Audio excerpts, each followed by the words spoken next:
గురువు గారు, ఇప్పుడు మన ఇంట్లో కులదైవం ఉంది అని అసలు ఎలా తెలుసుకోవాలి? అసలు తెలుసుకోవచ్చా? ఇంట్లో కులదైవము ఉంది అని మనకి ఎలా తెలుస్తుంది? అంతేనా? అంతే గురువు. ఎప్పుడైనా అమ్మా కులదైవం అనేటువంటి మాట మనం మాట్లాడుతున్నాం. కులదైవం అనేటువంటిది ఎక్కడి నుంచి వస్తుంది? మన పూర్వీకులు ఆచారముగా ఏదైతే ఏ దేవతనైతే ఆరాధిస్తూ ఉంటున్నారో ఆ దేవతనే మనము ఆరాధించాలి. ఆ దేవతను కాదని మనకు ఇష్టమైనటువంటి దేవుళ్ళు ఉండవచ్చును. ఎందుకు ఇష్టమైన దేవుళ్ళు ఉంటారు అంటే, మనం ఏదైనా కాకతాళీయంగా ఒక గుడికి పోయినప్పుడు, ఏ గుడికి పోయినా మనం ఆ గుడికి పోగానే మనకు ఒక అబ్బాయి ఉద్యోగం కోసం ఎంతకాలం నుంచో ఎదురు చూస్తూ ఉండేటువంటి అబ్బాయి ఆ గుడిలో తిరగంగానే, ఏదో గుడికి మా ఫ్రెండ్ రమ్మన్నాడు నేను వెళ్ళాను అనేటువంటి భావనతో తిరగంగానే మనకి అపాయింట్మెంట్ ఆర్డర్ వచ్చింది అనుకోండి. అబ్బాయి ఈ దేవుడు నాకు మేలు చేసినాడు కాబట్టి కనుక ఈ దేవుడు నాకు ఇష్టదైవం అయినాడు. లేదు, ఒక అమ్మాయి ఎన్ని సంబంధాలు చూసినా వివాహం కాలేదు అనేటువంటి భావనతో ఉన్నప్పుడు స్నేహితురాలు ఎవరో పిలిచికెళ్తే ఒక గుడికి వెళ్ళింది. ఆ గుళ్ళో తిరుగుతున్నప్పుడు ఒక ఫోన్ వచ్చి, మనకు మంచి సంబంధం వచ్చిందమ్మా, ఇప్పుడు ఇందాక నీతో చెప్దామంటే నువ్వు లేవు, నువ్వు ఎక్కడికి పోయినావో తెలియదు అని తల్లిదండ్రులు అంటే, నేను ఈ సమయానికి పలానా గుళ్ళో మా స్నేహితురాలతో తిరుగుతున్నానన్న అనింది అనుకోండి. ఆ తిరుగుతూ ఉన్నప్పుడు వచ్చింది కాబట్టి ఆ దేవుడు నాకు ఇష్టదైవము. లేకపోతే ఇష్టం అనేది ఎక్కడి నుంచి వస్తుంది? ఎలా వస్తుంది ఇష్టం అనేది? ఇలా ఏదో ఒకటి జరిగితే అనుకున్నటువంటివి ఆ ఇష్టదేవుడు అని వస్తుంది. తప్పులేదు, అది కాకతాళీయం.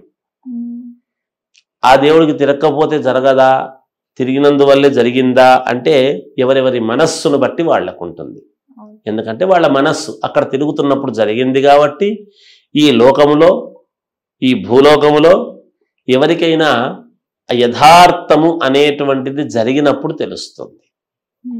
ఆ జరిగినప్పుడు తెలిసేటువంటి దానికి వాళ్ళు అక్కడ లైవ్లో వాళ్ళు అనుభవించుంటారు కాబట్టి ఆ అనుభవం గొప్పదవుతుంది. ఇప్పుడు కూడా దాన్ని కాదనడానికి లేదు. మనం భగవంతుడు ఆ రూపకముగా ఇక్కడ ఉండేది, ఆయన రూపాలు వేరు. సర్వాంతర్యామి, భిన్నత్వంలో ఏకత్వం. ఎన్నో రకాల భిన్నమైనటువంటి దేవుళ్ళు ఉండినా దైవం అనేటువంటి వాడు ఎప్పుడు ఒక్కడుగానే ఉంటాడు. హగా అనుకూలాన్ని బట్టి వేరే వేరే రూపాల్లో ఉండి చేసుకుంటున్నప్పుడు ఆ రూపంలో ఉండేటువంటి దీనికి నమస్కారం చేసుకున్నప్పుడు జరిగింది కాబట్టి దేవుడికి ఏమి ఈర్ష్యాద్వేషాలు ఉండరు, దేవుళ్ళకేమి ఉండవు.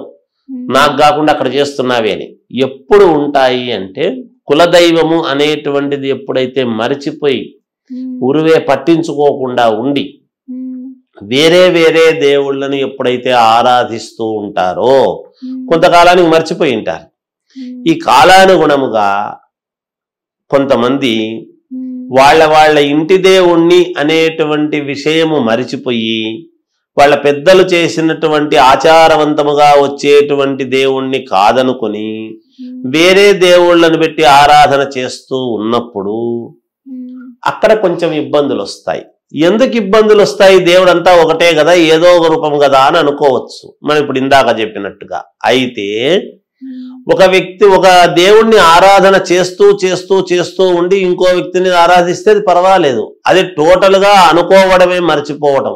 కులదేవుడు అనేటువంటిది ఉన్నప్పుడు, అందుకే వివాహ సమయములో కూడా కులదేవత, మంటప దేవత అనేటువంటివి రెండూ పెట్టి ఆవాహన చేసి కలశాల్లోకి పూజ చేయించి వివాహం చేయటం అనేటువంటిది జరుగుతుంది.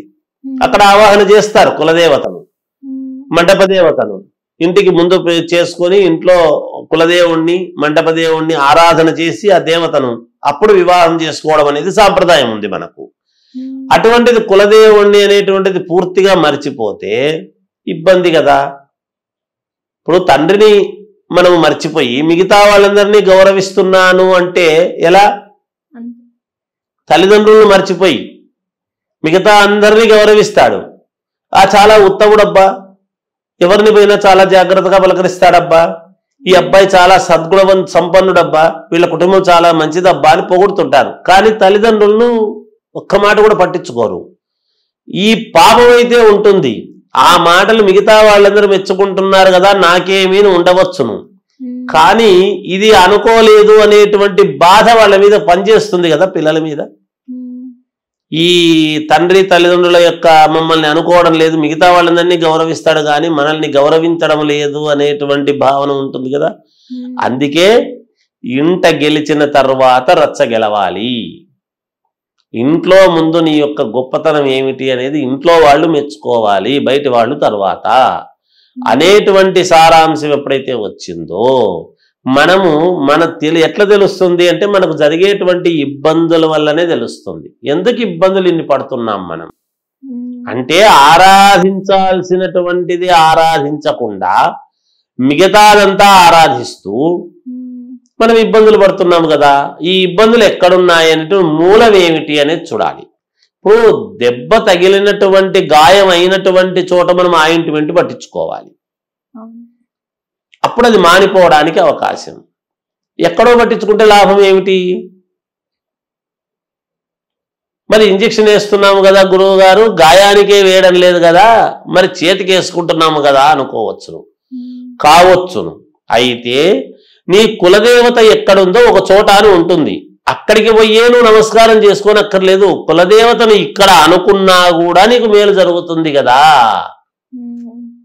ఇంటి దేవుడు అంటే ఇంటి దేవుడు ఒక స్థానం ఉంటుంది, మూలస్థానం అని. మూలస్థానానికే పోయి నువ్వు ఆరాధించాల్సిన అవసరం లేదు కదా. ఇంజెక్షన్ ద్వారా ఇక్కడ తీసుకున్న మూలదేవతకు చేరుతుంది, అంటే గాయము దెబ్బ మానిపోవడానికి చేరుతుంది కదా ఇంజెక్షన్ ద్వారా. అర్థమైందా తల్లి? అలా ఎప్పుడైతే మనము చాలా ఈజీగా తెలుసుకోవచ్చమ్మా. పెద్దవాళ్ళు పాటించేటువంటిది, అందుకనే వంశపారపర్యముగా ఆరాధించేటువంటి దేవతను మనము తప్పకుండా ఆరాధించాల్సిందే.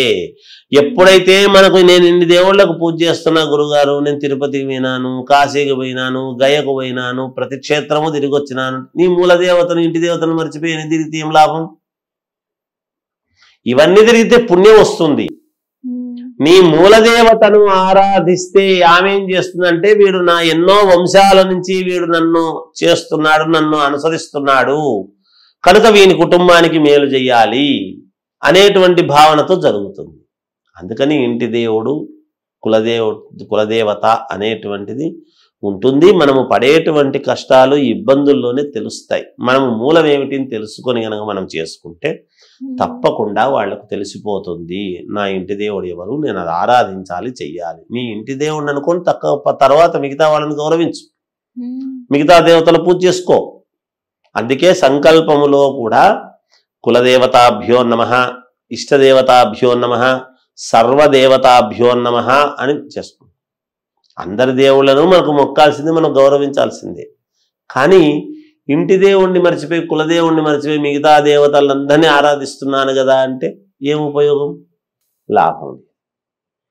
అందువలన దీన్ని అర్థం చేసుకుంటారు యావత్ ప్రజానీకము అని తెలియజేస్తూ జయోస్తు. ధన్యవాదాలు.